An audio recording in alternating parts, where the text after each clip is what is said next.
All right.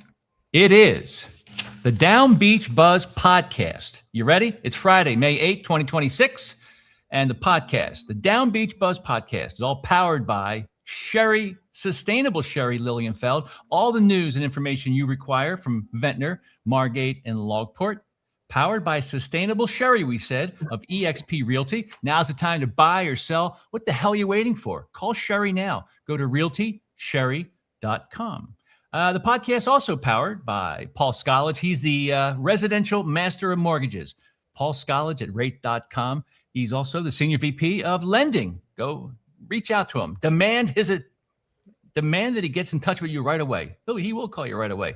Go to rate.com. All right, these are the topics, Sherry Lilienfeld, that we'll cover today over the next half hour or so. The parking lot. Is there going to be meters? The Baglivo, was it 6 or 12 units? That Baglivo thing is not done yet. It's not over yet. I got some great new details on that. Some legal information about the Baglivo debacle. Chief Financial Officer, CFO, Lisa McLaughlin. She officially resigned. What up with that? And she filed a complaint, making some big money maybe in the future. The tequila bar, rooftop party desk. Is it indoor or is it outdoor? How do we know? Who made that decision? Oh, and also salute to what's his name? John Voight. Well, he's also known as Claire Swift's husband, right? And he came and went pretty quick, a very short tenure. Have no idea, but we want to wish him well. He already had a going away lunch. I don't know if Lisa McLaughlin, the CFO, got the same courtesy of a nice lunch, but maybe they'll, send out maybe some Uber Eats to Lisa just to make sure she wasn't ignored. So let's start with this sustainable Sherry Lilienfeld. The rental market in the Down Beach area. We know about real estate. It's up and down. It's kind of crazy. But tell us, is it easy to rent for the summer? Long-term rentals, short-term rentals, Airbnbs? Give us the update here.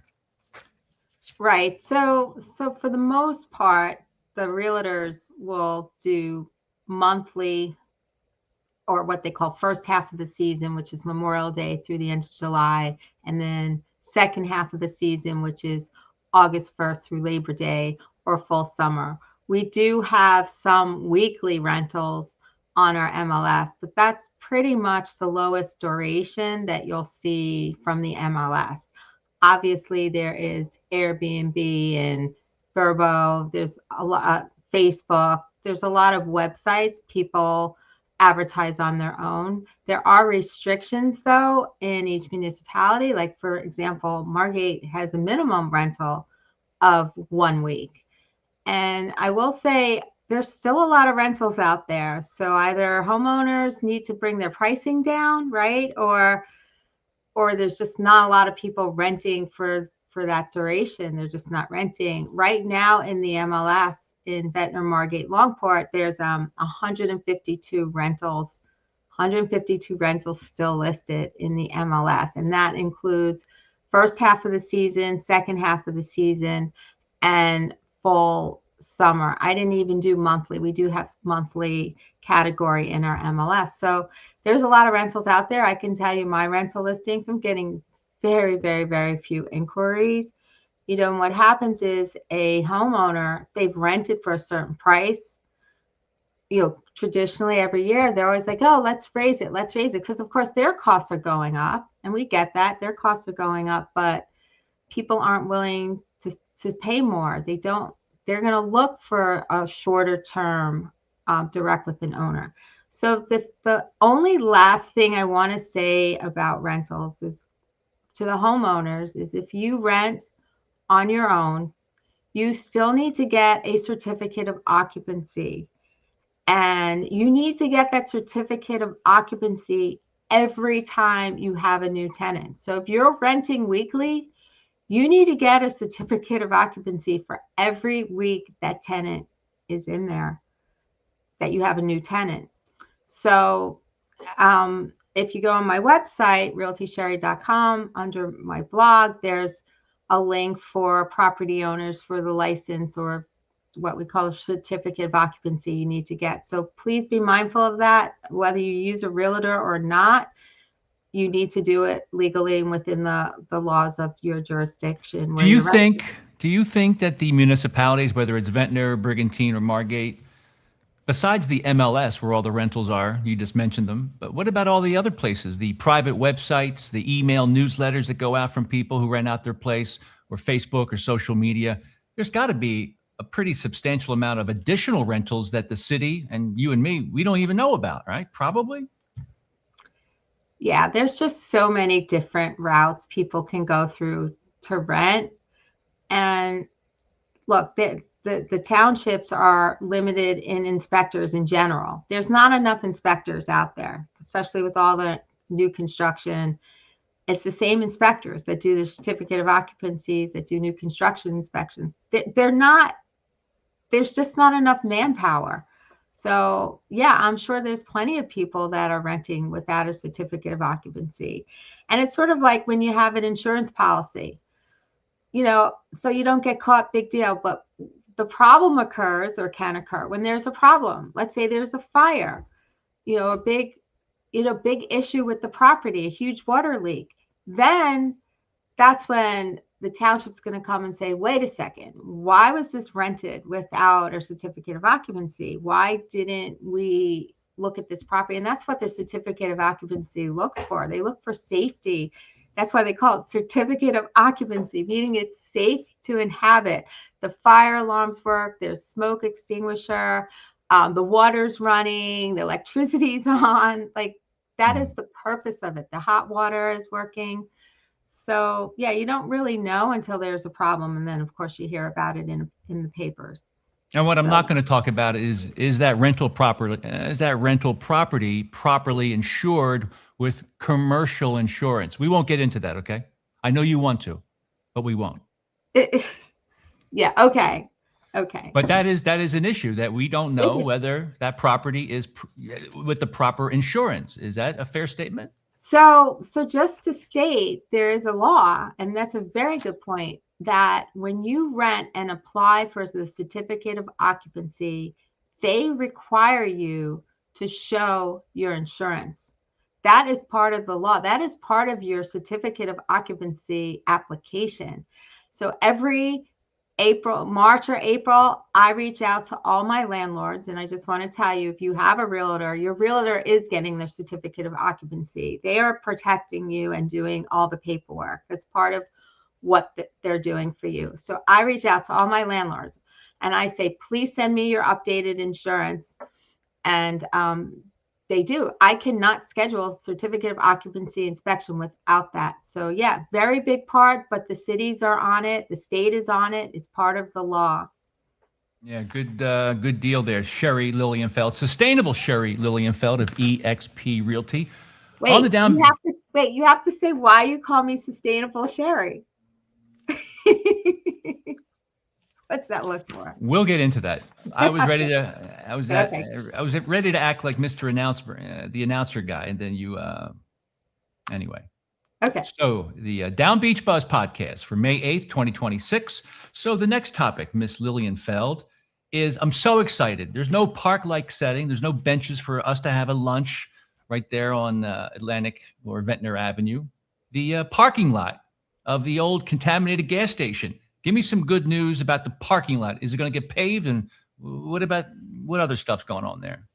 Well, so I was at the council meeting last night. It did come up. It's funny. Ed Dennis, our city engineer, normally goes through every item on his report.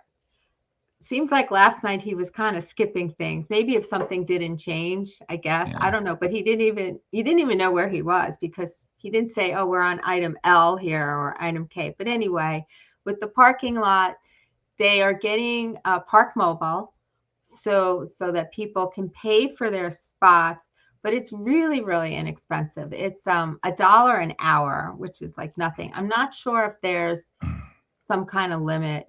I will tell you though, all winter long, there have been cars in that parking lot. So I don't even, in the summertime, I mean, it'll help, but not that much. I'd say it's 20-30% utilized already. I think it's the people in the gym across the street. But okay, all right. So now let's talk about the other thing that we just can't figure out. Okay. Are they going to pay? Are they going to pave it? And what's the deal? Why is it so difficult to pave something that looks like it's a big rectangle? What's going on with that? What's the latest? But keep it nice and concise. Yeah. They've gone out to bid in March. They had their last bid. They went out to bid twice. Now Right. they're going a third time, and they're going to go private. So in other words, they waited. There's something going on with that, and it's just too weird. And what Totally. you want to? Can we bet? Can we place a bet, you and me? Will they get those parking meters installed before Memorial Day weekend? Well, I bet yes. Okay. I bet the meters will be there, but it's not going to be paved. But I was very excited to know there's conduit, that potentially there could be an EV charging station there. That will conflict with my dream, and that's the Park Lake setting, which everybody promised. There's going to be a park there with birds and a water fountain and everything. It's going to be awesome. You can feed the pigeons. And I don't think that's happening. I'm not sure why. I also think there's issues with they can't pave it yet because there's maybe things are evaporating out of the asphalt. Maybe there's tanks or some types of vents. I think the vents are still there, right? I didn't notice. And yeah, I can't figure out why they can't get someone to pave that. You would have thought they would have had 10 good bids. I know that they are looking at pervious asphalt. Yeah. That's asphalt where the rain can go through instead of running off, which is a problem we have on the island. So maybe the contractors just don't know how to do that, which is ridiculous. If you're on a barrier island, they should all know how to do that. All right, so I'm just happy to know that when you walk up to talk, Ed Dennis looks forward to your bi-weekly discussions about stuff that he should be on the ball with. And in most cases, he does a good job. But sometimes he has to say things, you can just tell he's a little uncomfortable saying them, towing the line. So the next topic is, remember we were ready to have a celebration that the Margate versus Steve Baglivo thing, 6 units, or is it 12 down there, with the apartments that he built there by the border of Longport, the Margate Gardens, they call it. We thought that was a done deal, that we won. The judge said a summary judgment saying, Mr. Baglivo, you're wrong. Bring it back to 6 units. Well, it looks like that's not going to happen. There's a mix-up. They didn't talk about it last night either, did they? Do you recall them even talking about how that Baglivo thing is still going on? And have you seen Steve recently? I know that he used to come there a lot, and he's sitting next to you, and it was very heartwarming to see you guys, bonding together. I have not seen him at a meeting in months. Yes, when this thing was heating up, he would come to every meeting. He would ask a lot of questions, and he was gathering his information for the court case. And he's very smart, and he asked some very good questions, and he was very polite about it. But no, I have not seen him in months now. So, all right. So what I'm gonna do is I'm gonna show you a slide, a PDF, a legal document. If I could just figure out how to freaking bring it up. Here it goes. Yeah, for some reason it's not showing up. Hold on. Well, yeah, for some reason it's not showing up. Let's see. Well, anyway, I believe that Mr. Baglivo, let me just do it this way. Mr. Baglivo is saying, no, this is not a done deal. We think that the plaintiff, Roger McLarnon, the city of Margate, we believe that Dorothy McCrossan, the attorney that's representing Margate and Mr. McLarnon, there's some connection between her and her daughter, her and her sister, somebody that's a cousin, and Mr. Barbone. If I could just, it's unfortunate I can't bring this up, but it looks as if that this is going to go on again in a couple of weeks. It's going back to court to a judge. So Baglivo is still hanging in there. He has great lawyers now too, really good lawyers. Jacobs and Barbone, Louis Barbone. He's always had good lawyers, and these guys are great lawyers. But it's amazing. It's so obvious that somebody can't count, but for some reason, Bags, I like to call him Bags, he's my freaking hero. He gets away with some interesting tactics. What do you think, Cher? Well, like I said before, he's very smart. He when he would come to the meetings, what he was trying to determine, at least what I could surmise, was if there was a discrepancy or inequity in how he was treated versus other contractors. Like, was he asked to do things other contractors weren't asked to do? Like, why was I asked to put these tree grates when the city doesn't have to do it? Like, that was an example. But look, you see it all the time. People, look, if he truly believes he's innocent and in the right, of course he's going to appeal it. I mean, I'm not surprised. Are you surprised that he's not just going to say, okay, let me just, bow down and walk away? No, I'm not surprised. And you see it all the time. Even when people are guilty, they still appeal. They're still trying to buck the system. Well, there might be this thing called a conflict of interest of sorts. And if I could bring it up, which I can't bring up the slide, but it basically says, and I'll just get right to the point here. See, I just got it a few minutes ago, all this legal documentation. But it claims, Baglivo claims, there's some kind of a conflict of interest. We got to, take a look at it again. So Godspeed, Mr. Baglivo. That is not done. Wait, I'm confused though. Like, even if there was a conflict of interest between whoever, it doesn't change the facts that he was approved for one thing and he built another thing. Like, is this just all a big smoke screen delay? Like, which is probably what it is, but it sounds like an expensive one if there's more legal battles going on. Like, so, okay, even though I can't bring it up, I'll read it to you. Okay. I can't, for some reason, it's not coming up, but this is from the Jacobs and Barbone Attorneys at Law Corporation. And this is going to the judge. And this is Louis Barbone asking the judge to read the following. Dear Judge Gibson, I received the court's recent email from Miss McCrossan. She's representing Margate's Roger McClarnon. She's also representing or spending time representing the city of Ocean City. But I received the email from Miss McCrossan advising of oral argument on Friday, 9 a.m. It's the first time I realized a possible relationship between the court's law clerk and the plaintiff's counsel, Dorothy McCrossan. I communicated with the plaintiff's counsel after seeing it and was advised there's a familial relationship between her family and your honor's law clerk. So I don't know how they found that because it's not exactly super tight family members, but that's what lawyers do. They find stuff. But what does it even mean? So what if it's the person's related? Does that mean that that person is forging documents? Like that's such a stretch. So let me continue. My client, that's Mr. Baglivo. I call him Bags. My client is gravely concerned that the connection and has requested, gravely concerned with the connection and has requested that I file a motion for recusal. Giving the timing of discovery and the oral argument, however, I thought it best to raise the issue to the court prior to filing a last-minute motion before Friday's oral argument. I'm going to upload this to DownbeachBUZZ when we get off of here. But just saying, man, Margate's number one expense, it's litigation. So God bless everybody for chipping in to keep the attorneys well-funded. That's just so crazy. And I don't even see what the relevance is. Just because that person might even be related, what does that even mean? Does that mean that person would not file things or disclose things that they should? Like, I'm just confused. Any ideas? Do you have any idea?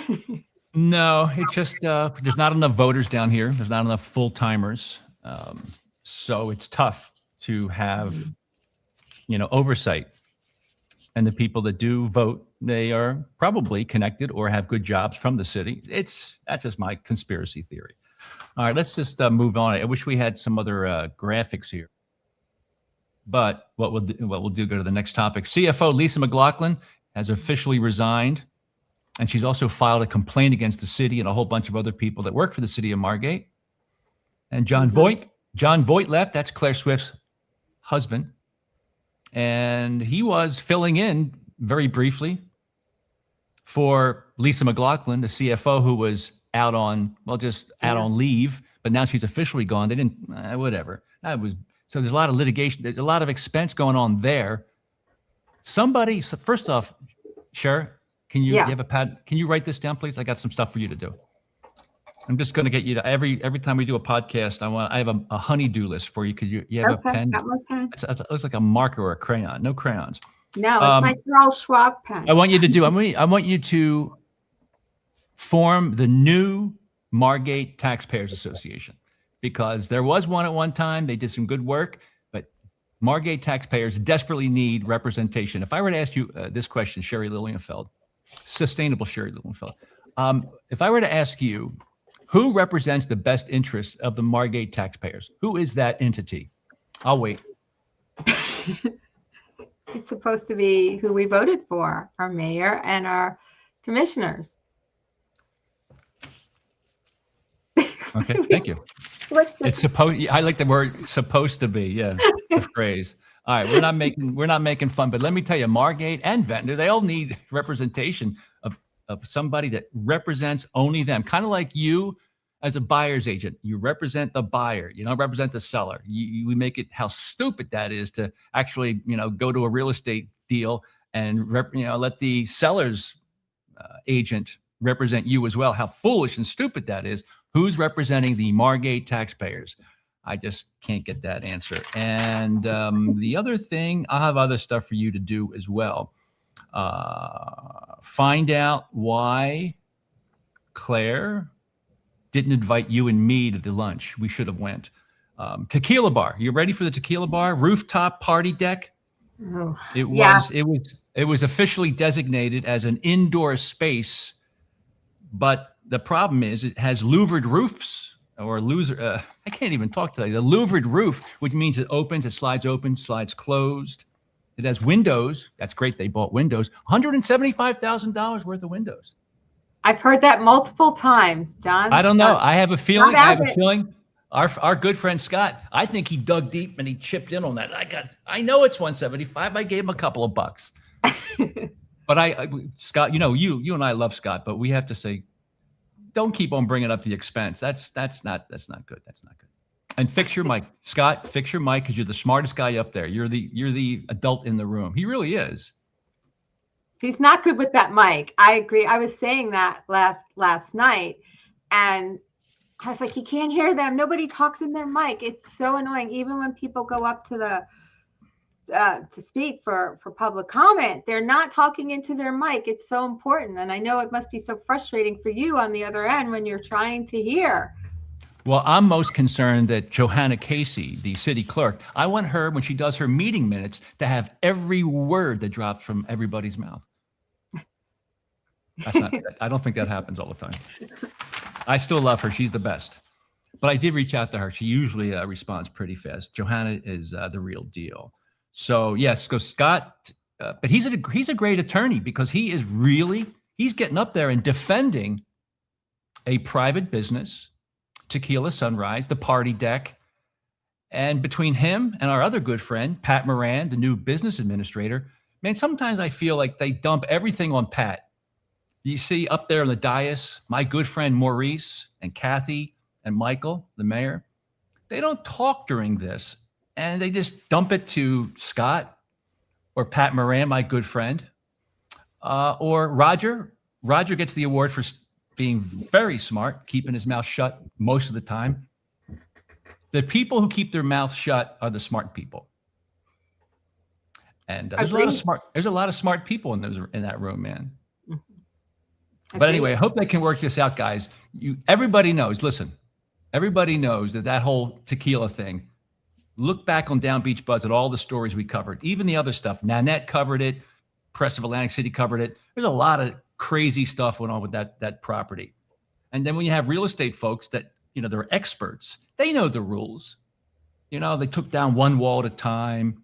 Then they'd say, was it a party deck? Is it indoor? Go back. You get to see. Even Mr. Baglivo supported it. I don't think he supports it now. That's a very special block. Go ahead, Sharon.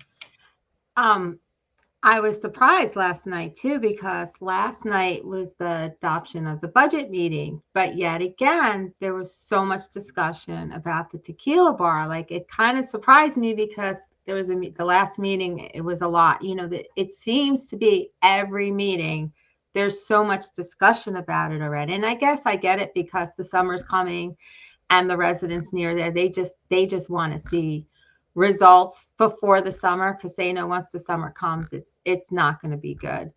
And they did mention that there was a meeting between the owners and the neighbors. I guess it was Wednesday night. I think it was Wednesday night, and apparently it was good discussion, but now they're holding their breath to see if the owners keep their words on the things that they promised. So we'll see. Yeah, that was crazy. Go ahead. I'm sorry. And then thank you, Ashley, for your comment. We have a comment there. So thank you. We're happy you're listening and enjoying. So let me just recap what I picked up after watching the meeting last night on video, the commission meeting for the Margate Commission. So the tequila bar, rooftop party deck, designated officially as an indoor space all of a sudden. Who made that determination? Who made that decision? How is that formulated? And it also has that issue of the louvered roof. That means it slides open and closed. So yeah, you can enclose that space.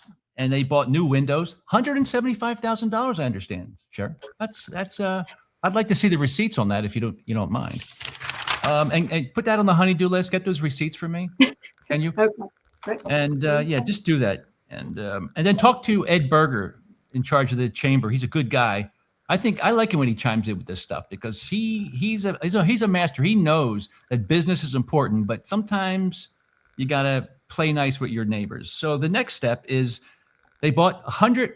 How much did they spend for the windows, Cher, at the tequila bar? Well, you keep been saying 175. I thought he said 176. And at one point I thought he said 178. So I'm not really sure, but it's 175 or north. But well, yeah. From what it could be for a variety of reasons, but I just want to let you know that those expensive windows, I mean, the owners are going to be eating ramen noodles moving forward just to be able to stay alive. What?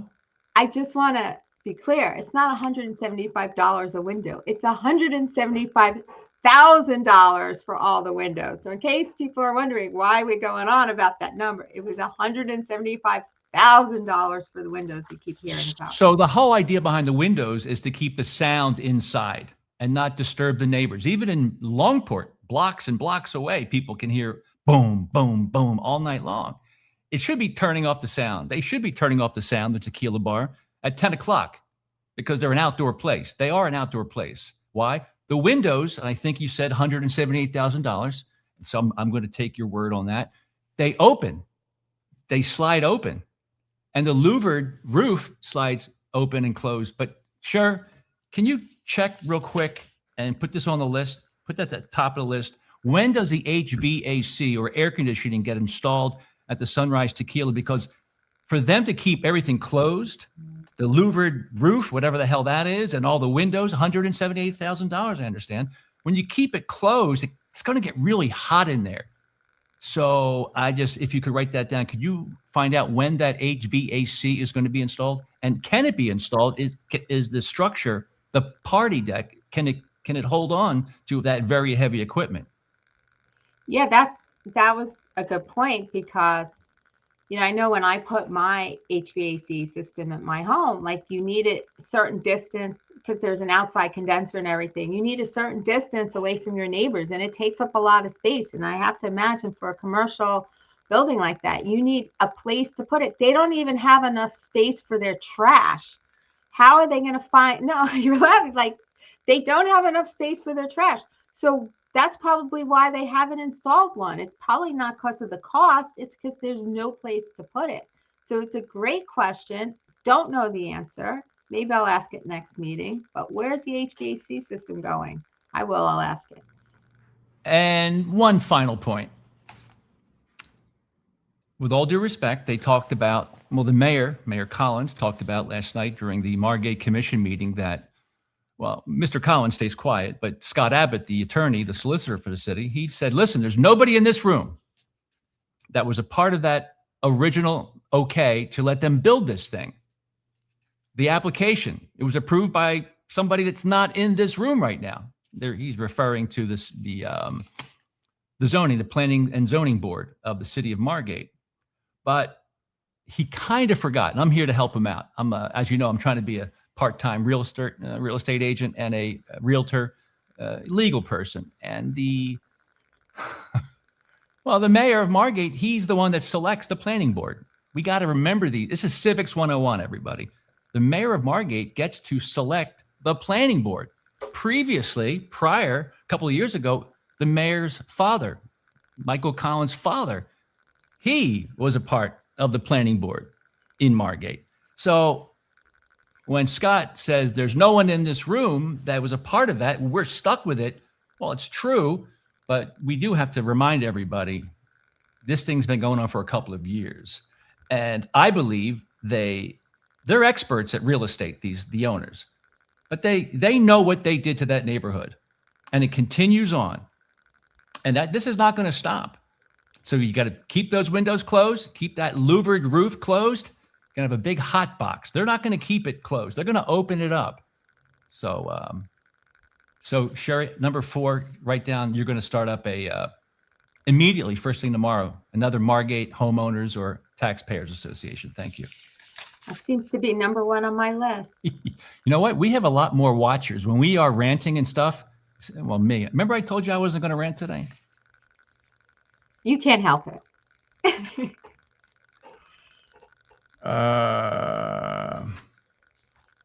But you know what? Let me just give some advice. Turn the music off at 10 o'clock. You got a great restaurant. You got a great cocktail hour, all that stuff. Great food, great interior. Everything's great. But you want to go all the way past 10 o'clock with loud music with the windows open. Johnny's Cafe, my man Johnny, and Memories in Margate. They're loud, big discos inside, bands. They keep everything closed. And as Scott said, our good friend Scott Abbott, everybody has to adhere to the same rules. But certain people do not. And we know what we're talking about. It's really unfortunate. I would hate to be anywhere near that property. First off, remember when Memories reopened, there was public urination, people having sex between cars and drinking and craziness, right? They got it under control. And now it's like a perfect neighbor. They're in the middle of residential, and Memories is behaving.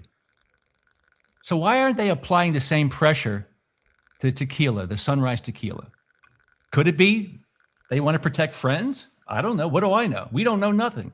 But I know that Pat Moran, the business administrator, he's on it right now.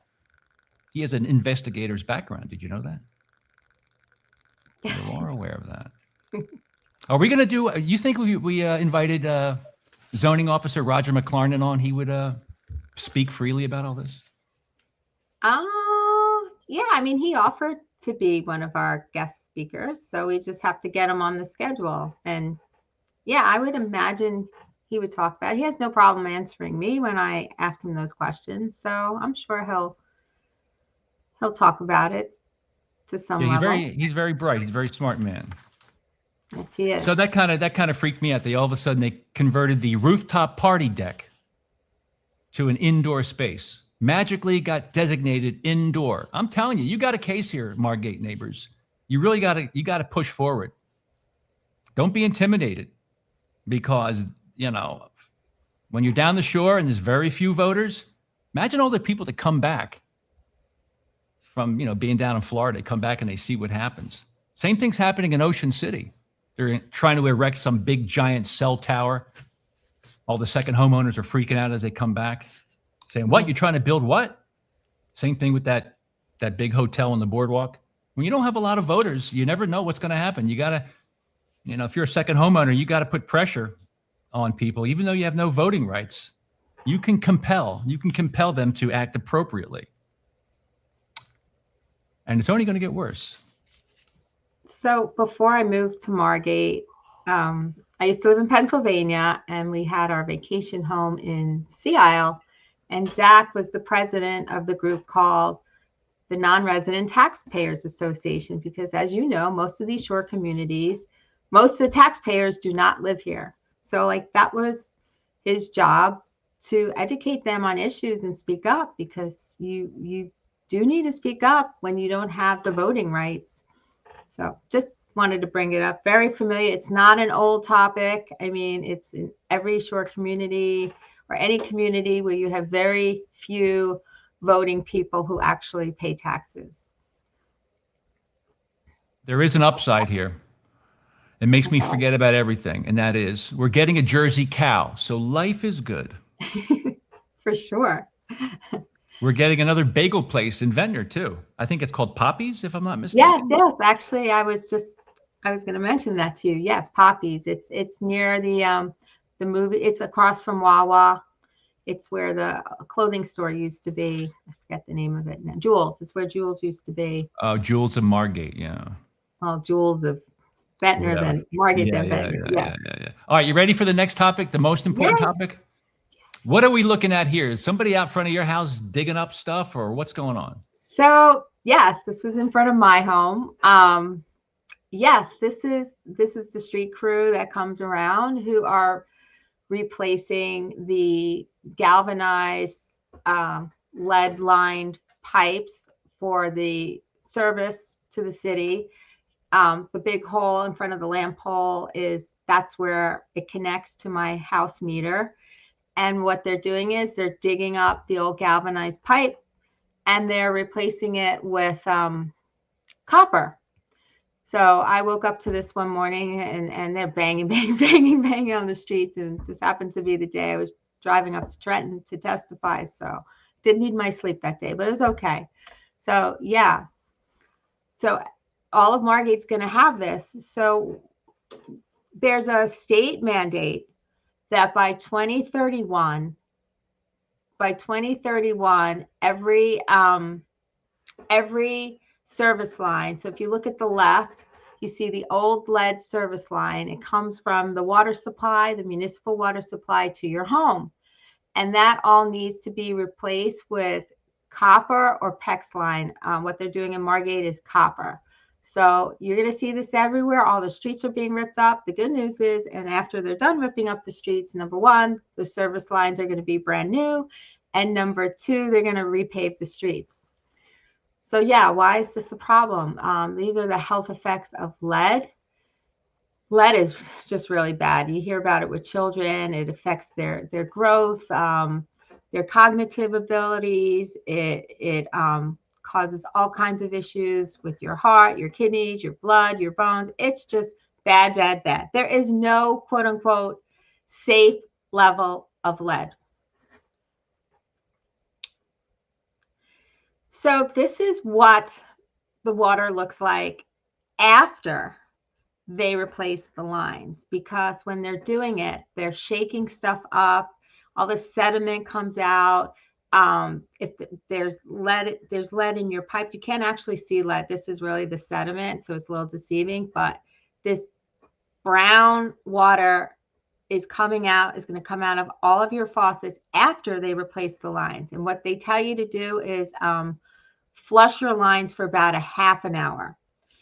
And what Sustainable Sherry is recommending is, even though that they are replacing the lines outside in the street, you still have a lot of areas of contamination and lead that can happen within your home. There's also other contaminants like PFAS and sediment, all the things we saw. So it's still important to have a point of use filter in your kitchen. And also I have one in my shower. What a point of use means is where you actually use it, where you're going to ingest it.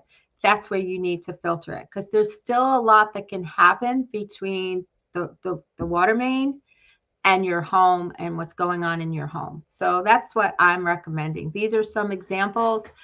The one on the left is a reverse osmosis system.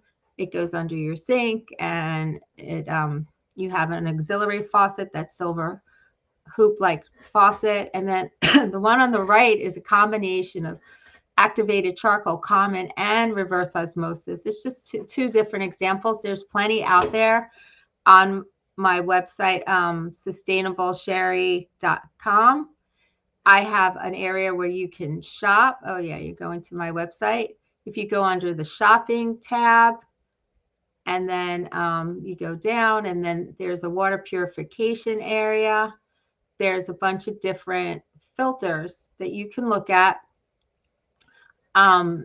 There's regular ones, reverse osmosis ones. So yeah, this is it's still a good idea to have a point of use system, even though they're replacing the lines. But why I'm telling you this is because when you come down here, let's say they replace the lead line, lead water service in your area, and you weren't down here, you're going to turn your water on and you're going to see all this brown stuff come out. There should be a packet of information by the company that did the water line replacement. Oh yeah, here's my video. Thank you. There should be also, but you need to start flushing. And they say to start from the top and work your way down. So cold water, you got to do in your tubs, you got to do in your toilet. This is a gentleman who was in front of my home. I want you to look at all this equipment. I mean, this was going on. Yeah, and you can watch the video on my website, sustainablesherry.com. But yeah, there's the copper line going in. You can see on the left there what it looks like.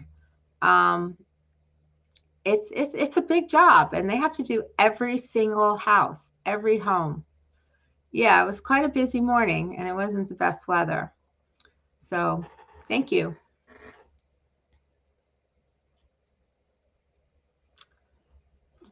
John, where are you?